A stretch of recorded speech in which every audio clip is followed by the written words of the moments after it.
হে আল্লাহ, একমাত্র আপনার কাছেই আমি আমার দুর্বলতার কথা জানাচ্ছি এবং একমাত্র আপনার কাছেই আমি আমার অভাবের কথা জানাচ্ছি এবং মানুষের নিকট আমার অসম্মানের কথা একমাত্র আপনাকেই বলছি।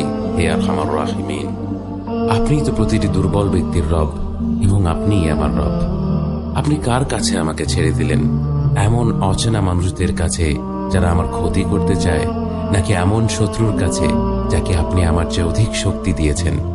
হে আল্লাহ, যদি আপনি আমার উপর রাগ না করে থাকেন তাহলে এর কিছুতে আমার কিছু আসে যায় না, কিন্তু আপনার আশ্রয় পেলে আমার পরিস্থিতি আরেকটু সহনীয় হবে। হে আল্লাহ, আমি আপনার চেহারার নূরের কাছে আশ্রয় চাই, যা সব অন্ধকারকে